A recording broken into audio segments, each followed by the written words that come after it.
성도님들은 어떤 것이, 어떤 일이, 어떤 상황이 하나님의 뜻이라고 생각해서 끝까지 견딘 경험이 있으신가요? 혹은 마음속에 수많은 불안 가운데서 그 자리를 떠나본 경험이 있으신가요? 둘 다 있으시죠? 잘 한번 생각해 보시면서 들으면 좋으실 것 같습니다. 우리는 룻기의 첫 번째 이야기로 깊은 공허함에 남겨진 나오미를 보았습니다. 그리고 그것이 끝이 아니라 반전을 의미하는 6절을 보면서 끝났습니다. 하나님께서는 자신의 백성을 항상 돌보시는 분임을 듣고 일어나서 돌아오려 하면서 끝을 맺었습니다. 나오미는 공허의 끝에서 하나님께 일어나서 두 며느리와 함께 돌아오는 결정을 했습니다. 그리고 오늘 본문은 결과적으로 오르바는 지금 나오미를 두고 떠났습니다. 룻은 그 자리를 끝까지 지켰습니다. 맞습니다. 이 이야기에서는 지금 끝까지 자리를 지킨 룻이 강조되고 있습니다. 그리고 우리에게 교훈이 되고 있습니다. 우리는 살아가면서 삶의 선택들이 있잖아요. 근데 그것이 다 신앙적일 때가 많습니다. 예를 들어 이 직장을 계속 다니는 게 맞는가? 취업을 어디로 해야 되는가? 특히나 그 환경이 우리에게 어려움을 주고 있다면 그 상황에서 벗어나고 싶어 하는 것이 우리의 마음일 것입니다. 그러나 우리는 그리스도인이기에 거기서 신앙의 문제를 두고 씨름하게 됩니다. 전 교회에서 같이 찬양팀을 하던 동생의 이야기입니다. 그 동생의 직장에는 매너가 아주 꽝인 분이 계셨습니다. 어떤 매너일까요? 매일 트름을 아주 다 들리게 꺽꺽하고 그리고 양말을 벗고 발가락 구석구석을 손가락으로 긁고 이것을 공개적으로 하는 거죠. 사무실 안에서 공개적으로.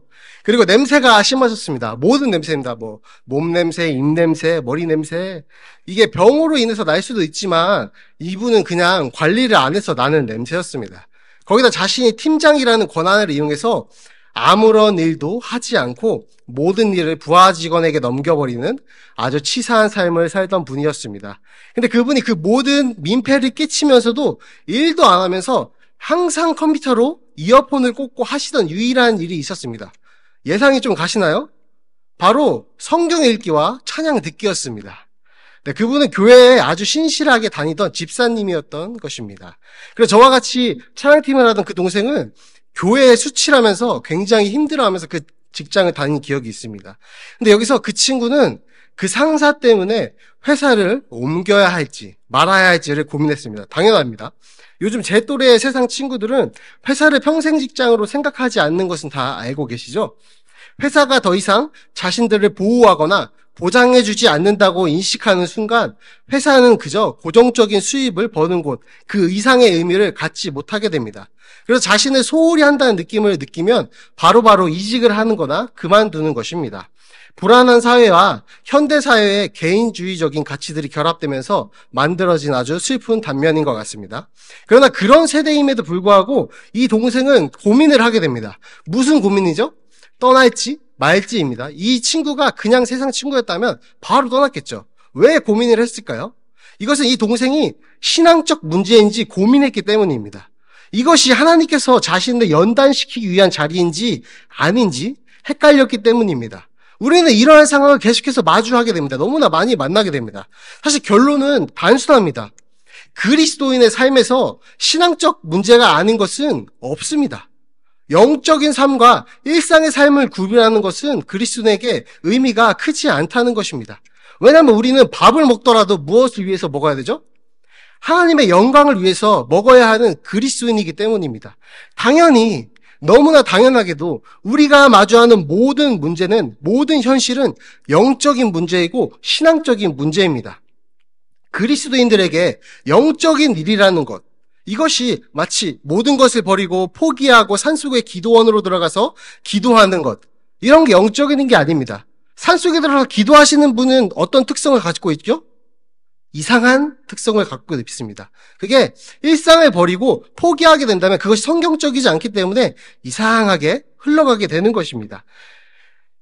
그런 것이 영적인 일이 아니라 삶의 현실을 마주하고 그 속에서 하나님을 바라보며 모든 일을 하나님께 영광이 되도록 애쓰는 것이 영적인 삶이라는 것입니다. 아무튼 이 동생은 떠나기로 결정했고 이직했습니다. 어떤가요?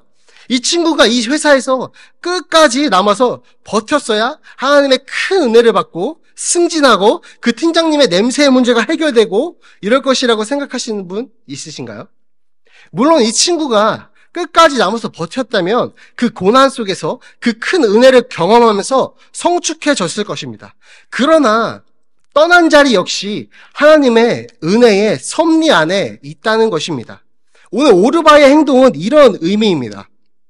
오르바가 지금 잘했다고 칭찬하자는 것은 아닙니다. 오르바는 결국 자신의 고향과 자신의 신, 모압 신에게 돌아갔습니다. 절대 잘한 일은 아니죠. 근데 오르바를 통해서 그리스도인이지만 합리적으로 행동해서 손해를 보는 상황이 생기고 그 상황을 손절하고 그 상황을 벗어나자라고 말하고 있는 것도 아닙니다. 제가 오늘 이 시작부터 이어온 오르바를 통해서 나누고 싶은 것은 사실 오르바가 우리의 현실이라는 사실입니다.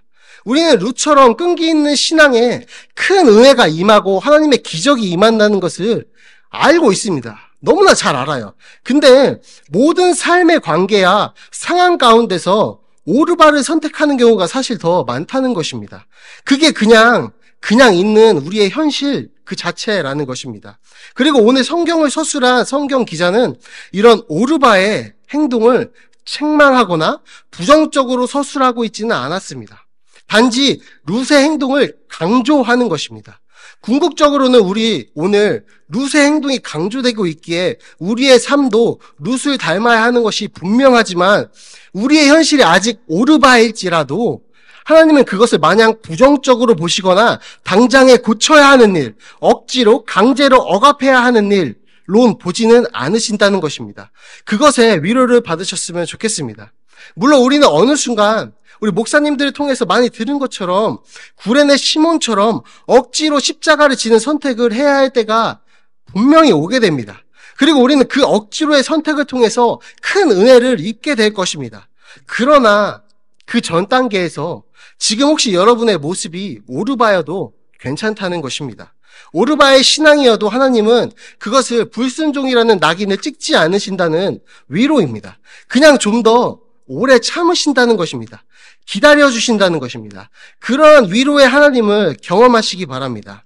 나는 왜 이 신앙의 훈련과 환경과 관계를 이기지 못할까?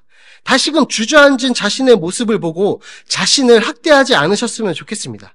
하나님은 주저앉은 여러분을 학대하고 보채는 것이 아니라 기다려주시고 여러분의 마음에 다시 결심할 뜻과 열망을 주셔서 그 선택의 자리에 다시 마주하게 되실 때 그때는 그 훈련을 이기도록 주권적으로 이끌어 가실 것입니다. 도마가 의심해서 주저앉을 때 친히 몸의 고난의 자국을 도마의 눈높이에 맞춰서 보여주신 예수님을 기억하시기 바랍니다. 이것을 확신하시기 바랍니다. 우리가 해야 하는 것은 나오미처럼 일어나는 것입니다. 그러다 보면 어느새 여러분은 오르바에서 벗어나 룻과 같은 담대한 믿음의 선택을 할 때가 올 것입니다. 그래서 오늘 결국에 룻은 나오미를 따르기로 결정했습니다. 오늘 7절에 보시면 일단 두 며느리도 시작은 같이 했습니다. 두 며느리도 그와 함께하여 유다 땅으로 돌아오려고. 처음부터 오르바가 거부한 건 아닙니다. 같이 돌아오려고 애를 썼습니다. 물론 여기 7절의 상황만으로는 오르바가 처음에 같이 간다는 결심을 한 건지 갈팡질팡을 한 것이 아니면 그냥 배웅 정도로 의미로 나온 것인지 알 수 없지만 일단 7절을 통해서 일단 그냥 같이 왔습니다. 그리고 나오미의 설득이 시작됩니다. 어떤 해석가는 나오미가 이 며느리들을 다시 돌려보내는 이 설득들, 이 행동들이 이방신에게 돌려보내는 것이기 때문에 잘못되었다. 나오미의 잘못이다. 라고 표현을 하기도 합니다. 그것을 나오미의 재앙의 원인으로 삼기도 합니다. 근데 나오미의 심정을 한번 생각해 보겠습니다. 지금 8절을 한번 보시면 나오미는 이 며느리들이 자신의 죽은 아들들과 나오미를 선대한 것 같이 라고 표현을 합니다. 여기서 쓰인 선대라는 단어는 우리가 아주 많이 들어봤습니다. 뭘까요? 바로 헤세드입니다. 헤세드가 어떻게 생긴 글자인지는 잘 모르시죠? 그죠? 잘 모르지만 그 뜻은 우리가 정확하게 알고 있습니다. 바로 자비, 인자, 선대, 은혜, 긍휼 등으로 번역되는 굉장히 폭넓고 풍성한 의미를 가지고 있습니다. 즉 며느리들은 나오미가 어려운 상황에 처했음에도 불구하고 의무가 없음에도 불구하고 나오미에게 충실하게 대하고 있는 것입니다. 그런 이유에서 나오미는 이들을 자신처럼 미망이로 살아가게 두고 싶지 않았습니다. 그렇기 때문에 나오미는 진심을 담아 이 며느리들을 주님의 이름으로 축복하면서 제발 돌아가서 평범하게 결혼하고 안식을 누리면서 살아라 라고 설득하고 있는 것입니다. 자신의 신앙을 고집하면서 억지로 억압해서 두 며느리를 데리고 가는 것은 옳지 않다고 생각한 것입니다. 이런 바탕에서 볼 때 나오미가 며느리를 돌려보내는 해석을 비난과 비평으로 돌리는 것은 좀 더 신중할 필요가 있어 보이는 것입니다.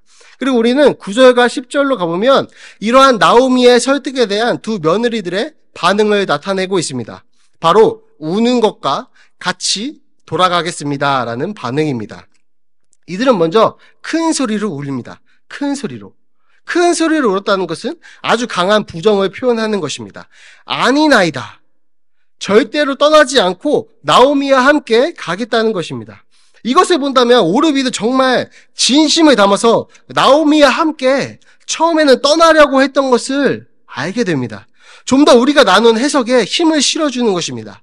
떠나려는 마음도 당연히 있었을 것입니다. 당연히. 나오미의 심정대로 나오미를 선택한다는 것은 평생 가장 취약하고 비천한 신분을 스스로 선택하겠다는 의미였습니다. 그래서 오르바의 마음에도 이 싸움이 있었을 것입니다. 이 싸움이 중요합니다. 싸움이 있다는 것 자체가 중요합니다. 우리가 만약 그리스도인이라고 말하고 다니지만 우리 마음속에 어떠한 신앙의 싸움이 없다면 사실 우리는 그리스도인이 아닐지 모릅니다. 왜냐하면 그리스도인이라고 칭함을 받았다는 것은 이제 우리는 어제보다 1%라도 나아지기 위해서 매일매일 크고 작은 선한 싸움을 하고 있다는 것입니다. 이것이 바로 성경에서 말하는 선한 싸움입니다. 믿음을 지키기 위한 싸움입니다. 오르바를 통해서 적용할 수 있는 것은 우리는 선한 싸움에서 져서 주저앉을 수 있다는 적용입니다. 아니 사실 우리는 어떤가요? 주저앉을 때가 더 많습니다. 질 때가 더 많습니다. 그렇지 않습니까? 그러나 여기서 중요한 것은 싸운다는 그 자체입니다. 싸움을 멈추지 말아야 합니다. 선한 싸움에 매일매일 지고 계신가요, 혹시? 낙심하지 마시기 바랍니다. 왜냐하면 궁극적으로 예수님은 이미 십자가에서 모든 싸움을 이기셨기 때문입니다. 그 십자가의 공로를 의지하시기 바랍니다. 이미 이기셨습니다. 이제 나오미의 두 번째 설득이 시작됩니다. 11절부터 13절까지 그 설득이 나오는데요. 특히 눈에 들어오는 단어들이 나오고 있습니다. 내 딸들아. 이게 13절까지 내 딸들아 라는 게 반복됩니다. 이제 아까는 뭐라고 했나요? 너희 며느리들아. 이 정도로 말했다면 이제는 그 며느리들을 딸이라고 표현합니다. 이건 나오미가 어떠한 마음으로 며느리들과 지내왔고 관계를 쌓았는지 잘 보여줍니다. 아시겠죠? 저보다 잘 아시겠죠? 어른이신 성도님들이 대부분이니까 더 잘 아실 겁니다. 저희 장모님, 장인어른도 저를 뭐라고 부르실까요? 아들이라고 부르십니다. 아들같이 생각하십니다. 무슨 말인지 아시죠? 저희 장모님 제가 매일 새벽같이 일어나서 밤 늦게 집에 오는 것을 생각만 해도 짠하고 마음이 아프다고 맨날 표현하십니다. 생각만 해도 눈물이 나오는데요. 맨날 기도하는데. 그렇게 표현을 하십니다. 그리고 제가 저번에 말했던 것처럼 항상 제가 좋아하는 반찬들을 이제 가득 싸주시기도 하고, 저는 제 생일에 큰 의미를 부여하지 않습니다. 그렇게 챙기던 집안 문화가 아니었기 때문입니다. 그러나 항상 생일이 되면 저희 어머니처럼 저를 챙기시곤 합니다. 나오미도 이러한 마음을 며느리들에게 갖고 있었습니다. 그래서 3번이나 거듭해서 내 딸들아 라고 하면서 며느리들의 진정한 행복을 위해서 계속 설득하는 것입니다. 가장 큰 이유가 뭘까요? 그냥 이 정도면 그냥 셋이 가서 후일을 도모하면서 잘 꾸려보면 되는 거 아닐까요? 이것은 고대 근동의 문화와도 너무나 관계가 깊습니다. 우리가 나오미가 왜 이렇게 처참하게 텅 빈 공허의 상태가 되었는지 루키 처음을 통해서 나눴습니다. 무엇이었나요? 바로 남편, 아들, 즉 남자의 존재입니다. 이 시대에 아들을 못 낳는 것, 남편이 죽는 것, 아들이 죽는 것, 남자가 없는 이 남자의 존재가 없는 여자는 얼마나 처참한 인생을 살게 되는지 우리는 알게 되었습니다. 그 당시의 사회는 이러한 취약계층의 삶을 책임지지 않았기 때문에 남편과 자녀가 없다면 생계를 유지할 방법이 거의 없었습니다. 그래서 이어지는 나오미의 첫 번째 설득은 며느리들에게 남편을 보장할 수가 없다는 것입니다. 이어서 자신이 만약 남편을 다시 만난다고 해도 출산을 통해서 그 아들이 장성해서 며느리들과 결혼할 확률은 없다고 설득하고 있는 것입니다. 모압에서 베들레헴으로 돌아가는 과정에서 만약에 혹시 남편의 남자를 만나서 하룻밤 만에 임신해서 아들 둘을 낳는 것은 너무나 당연하게도 비현실적입니다. 그리고 이어지는 여호와의 손이 나를 치셨다라는 나오미의 고백은 그녀가 느끼는 처참함의 정도를 말해줍니다. 얼마나 처참한 상황과 마음속에서 이러한 고백으로 딸들을 설득하고 있는지 보여주는 것입니다. 이러한 나오미의 긴 설득을 듣는 며느리들의 반응이 시작됩니다. 며느리들은 어떻게 반응했나요? 계속 울었습니다. 크게 울었습니다. 그리고 오르바는 자신이 할 수 있는 최선의 선택을 하게 됩니다. 너무나 합리적인 결정을 하게 됩니다. 그 결정은 돌아가는 것이었습니다. 오르바를 어떻게 바라보고 적용할지는 이미 우리가 충분히 나눴습니다. 그렇다면 이제 우리의 시선은 남기로 결정한 룻에게로 향하게 됩니다. 나오미는 자신을 붙잡는 룻을 향해서 세 번째 설득을 시작합니다. 근데 15절을 한번 보시면 나오미가 룻에게 말하는 구조는 오르바는 그의 백성과 그의 신들에게로 돌아갔어.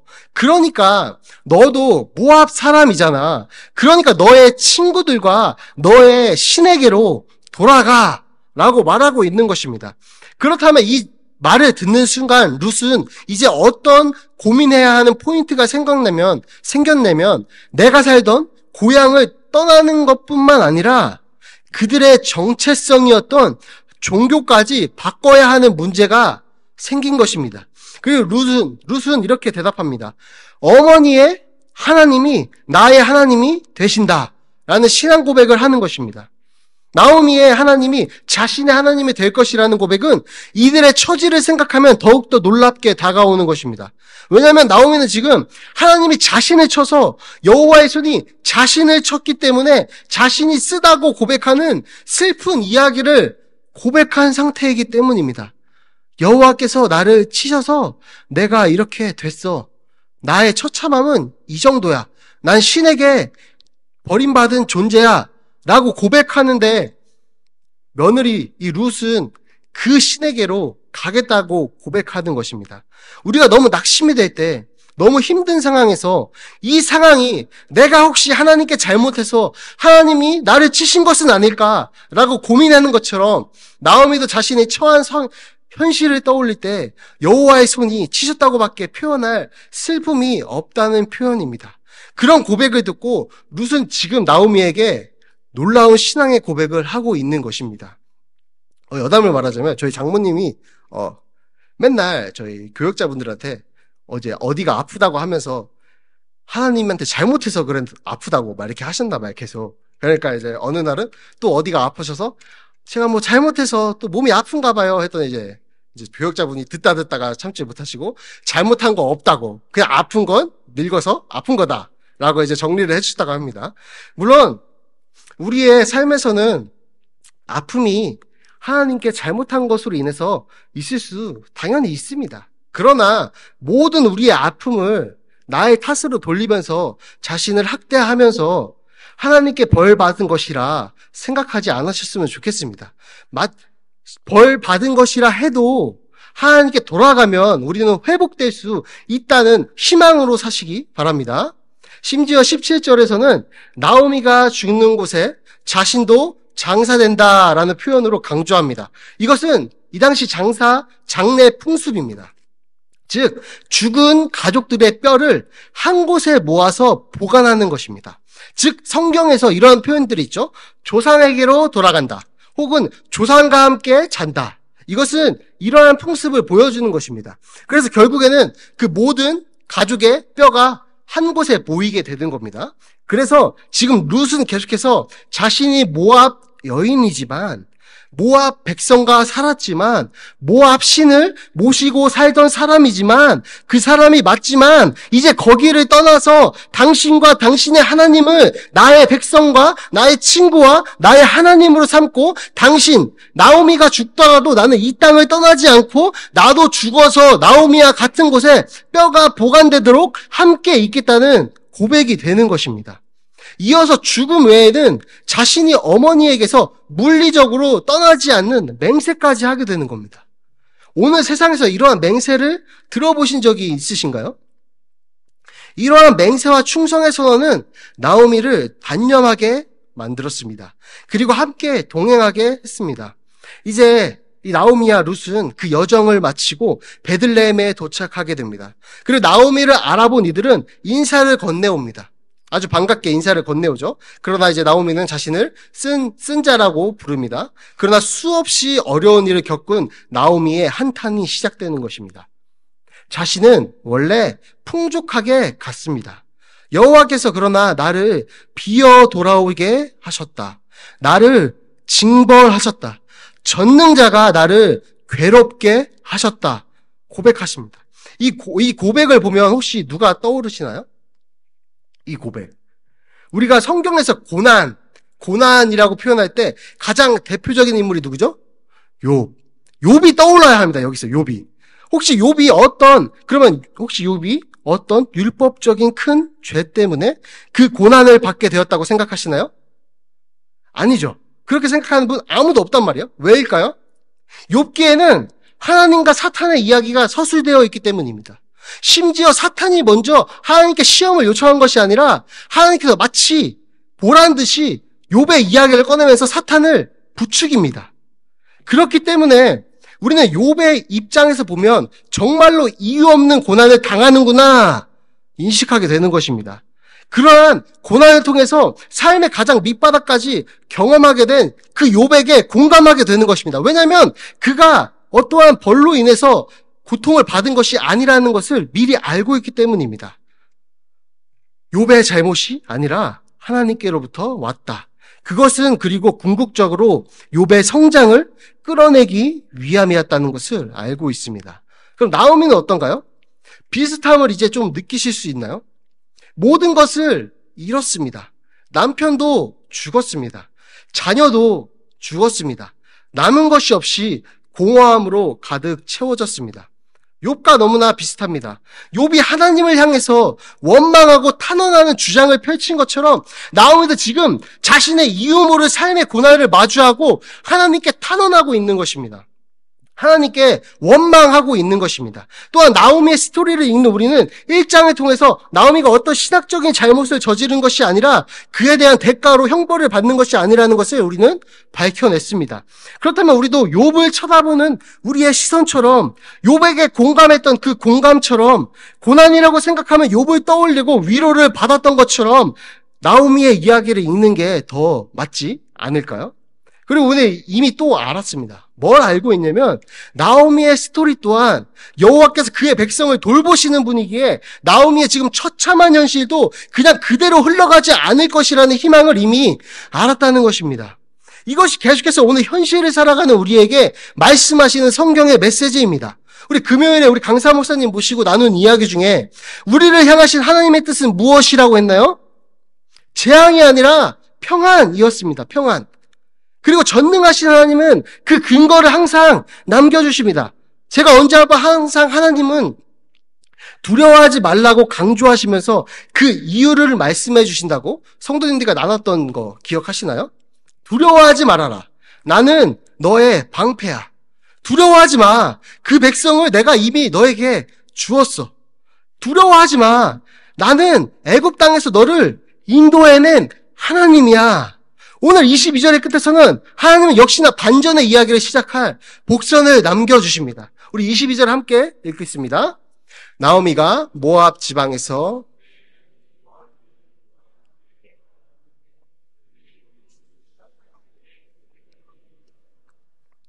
보리추수 시작할 때에 보리추수가 시작된다고 합니다. 이것을 언급한 이유도 당연히 의도적인 장치입니다. 하나님은 계명을 통해서 당시에는 아주 파격적이고 충격적이라고 할 만하게 약하고 어려운 사람들을 위한 율법과 계명을 만드셨습니다. 우리가 보기에는 율법과 계명이 굉장히 제한적이고 여성을 차별하는 것 같아 보이지만 그 당시에는 아주 파격적으로 그들을 보호하는 장치였다는 것입니다. 그래서 볼이 추수할 때에 라고 생각했던 우리가 이제 베들레헴으로 돌아가서 어떠한 하나님의 그 율법에서 사는 그 백성들에게 어떤 은혜를 입지 않을까 하는 기대를 갖게 만드는 장치입니다. 우리는 이것을 통해서 공허함과 처절함 속에서 돌아온 나오미가 하나님이 그의 백성을 돌보시고 먹이시는 베들레헴에서 그녀의 삶이 돌봄받게 되리라는 희망을 읽어낼 수 있게 되는 것입니다. 오늘도 마지막으로 룻의 충성이나 신학적인 고백, 나오미의 처절함, 오르바 등 많은 우리가 나눠야 할 내용과 적용할 수 있는 게 너무나 많습니다. 하지만 저는 오늘까지는 아직 룻에게 집중하기보다는 나오미에게 집중해서 이 중에서 여러분들과 나누고 싶은 게 있습니다. 바로 하나님과 인격적인 관계를 맺는 것의 중요성입니다. 이것이 너무나 중요하기 때문에 함께 적용하고 나누고 싶습니다. 하나님과 인격적인 관계를 맺는다. 우리 많이 들어오셨죠? 우리 목사님들을 통해서. 근데 이거는 굉장히 아주 굉장히 풍성한 의미를 가지고 있습니다. 그래서 단 하나의 뜻, 단 하나의 설명으로 정의하기에는 너무나 아쉽습니다. 그래서 우리 목사님들을 통해서 그리고 양육을 통해서 계속 이 뜻을 들으시고 경험하시면서 그 의미를 삶으로 깨달아 가시면 좋겠습니다.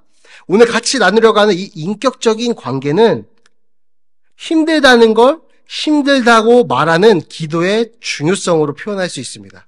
이게 왜 인격적으로 연결되는지, 하나님과의 인격적인 관계로 연결되는지 잘 들어보시면 좋겠습니다. 욥은 자신의 출생까지 저주했습니다. 그렇죠? 끔찍한 저주들을 하나님께 탄원하면서 기도했습니다.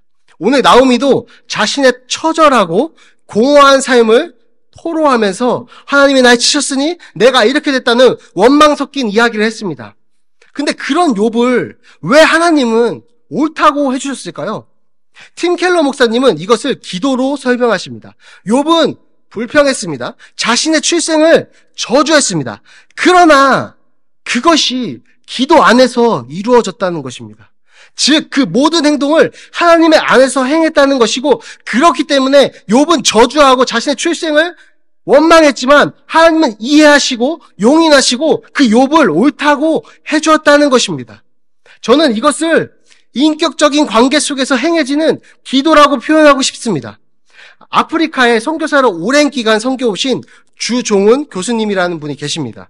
이분이 캐나다에 선교사로 갔을 때 원주민들의 너무나 놀라운 신앙 고백을 들었다고 합니다. 그들은 자신의 삶이 처참함에도 불구하고 아무것도 없는 상태임에도 불구하고 하루 한 끼 먹기도 힘듦에도 불구하고 항상 하나님을 찬양하고 구원하심을 찬양하면서 그들로 인해서 자신들은 아무런 문제가 없다고 항상 기도했다고 합니다. 이 교수님은 처음에 그들의 대담한 신앙에 너무나 놀라고 존경스러웠다고 합니다. 그러나 갈수록 시간이 지날수록 그들이 사실은 인격적인 하나님에 대해서 오해하고 있음을 발견했다고 합니다. 원주민들의 기도는 하나님과의 인격적인 관계 속에서 행해지는 기도와는 아주 멀었다는 것입니다. 하나님이 진정으로 그 원주민들과 이야기하고 싶었던 것은 자신들의 처절한 삶이었습니다. 아픈 삶이었습니다. 왜 이렇게밖에 나는 살 수 없냐는 부르짖음이었다는 것입니다. 하나님은 그 고통을 토로하는 그들을 위로하시고 그 고통이 끝이 아님을 선하신 하나님의 계획이 있다는 것을 인격적인 관계 속에서 깨닫게 하시려는 너무나도 선한 의도를 가지셨다는 것입니다. 우리 그리스도를 구주로 시인하는 그리스도인들은 삼위의 하나님과 인격적인 관계를 맺는 말도 안 되는 신앙입니다. 왜 말이 안 되냐면 이 인격적이다라는 관계 개념 때문입니다. 인격적이다. 우리가 친한 사람, 남편, 자녀들과 어떤 관계를 맺죠? 어떨 때는 아주 친하기도 하고 어쩔 때는 소홀하기도 합니다. 너무나 잘 알고 있고 기쁨과 슬픔 모든 것 감정을 느낍니다. 그게 바로 인격적이라는 것입니다. 근데 그것을 지금 하나님은 초월자인 전능자이신 하나님께서 우리에게 일방적인 통보나 우리의 자유의지를 제거한 꼭두가 시점으로 생각하지 않으시고 그 인격적인 관계를 맺으시고 서로 사랑하자고 삼위의 관계 속에 초청하셨다는 것입니다. 이게 정말 어처구니 없는 놀라움으로 다가와야 합니다. 다시 말하면 우리는 우리의 슬픔을 하나님께 고백할 수 있어야 합니다. 우리의 아픔과 공허함과 처절함을 하나님께 토로할 수 있어야 합니다. 하나님께는 이러한 말을 보여드리기 싫어. 하나님께 이러한 마음을 보여드리기 싫어. 이런 게 아니라 부부관계에서, 친구관계에서 이 친구가, 나의 배우자가 너무 힘들어하는 것이 보이는데, 배우자가 너무 힘들어하는 게 보이는데 항상 말은 난 괜찮아. 난 잘 됐어. 나 아무런 문제 없어. 라고만 말을 하고 속을 보여주지 않는다면 여러분은 그 사람과 과연 인격적인 깊은 관계를 한다고, 깊은 교제를 맺고 있다고 느끼시나요? 전혀 아닙니다. 절대 아닙니다. 근데 하나님은 분명히 우리를 인격적인 관계로 우리를 맺으시고 초대하시고 그 관계 속으로 우리를 초대하시는 그 놀라운 특권을 우리에게 주셨는데 우리는 왜 여전히 하나님을 비인격적으로 우리의 삶에서 떼어놓고 자판기와 같은 정도로 취급하는 경우가 많은지 생각해야 된다는 것입니다. 힘들면 힘들다고 욥처럼 원망 섞인 불평들까지도 솔직하게 하나님께 내어놓으시면 좋겠습니다. 그것이 오늘 나오미가 자신의 처절한 공허함을 마주했을 때에 하나님께 보인 태도였습니다. 그리고 이렇게 공허하고 처절했던 나오미를 회복시키고 위대한 역사를 이루어 가시면서 돌보시고 안아주는 것을 우리는 보게 되는데요. 이것이 우리에게 뜻하시는 것은, 우리에게 주신 것은 바로 언약이라는 것입니다. 우리도 나오미처럼 삶의 어려움과 선택의 기로에서 현실의 수많은 아픔들이 마치 우리를 죽이는 것처럼 달려들 때에 우리는 하나님과 깊은 인격적인 관계 속에서 우리의 아픔을 하나님께 말씀드리고 깨어진 마음을 내어놓고 그럼에도 불구하고 하나님 나를 언약으로 구원하실 것입니다 라고 기대어서 도움을 요청하는 것입니다. 그게 바로 인격적인 관계 속에서 행해지는 기도입니다. 그게 하나님의 영원하신 언약이라는 것입니다. 그게 바로 우리에게 언약을 주신 이유입니다. 우리를 향한 그분의 선하신 뜻입니다. 그리고 하나님은 무조건입니다. 무조건 여러분들을 향해서 선하신 계획을 세우셨을 것이고 그것을 깊은 인격적인 관계 속에서 깨달아가는 것이 우리 신자의 삶이 아닐까 생각된다는 것입니다. 하나님을 인격적으로 알아가고 계속해서 깊은 관계 속에서 성장한다면 우리는 계속해서 성장하고 우리의 삶 속에서 행하시는 하나님들의 이야기를 그제서야 발견하게 될 것입니다. 그게 바로 영적인 눈입니다. 더 나아가서 그 이야기를 보는 것뿐만이 아니라 하나님께서 나를 통해서 내 삶에서 쓰시는 이야기를 그저 보고만 있는 것이 아니라 나에게 주어진 역할을 같이 도와서 그 이야기를 써나는 것에 같이 돕는 역할을 하는 하나님의 자녀로 성장하게 된다는 것입니다. 그러한 하나님의 삶에 동참하는 하나님의 귀한 자녀가 되는 거룩한 성도가 되는 삶을 살아가시기를 주님의 이름으로 축복합니다.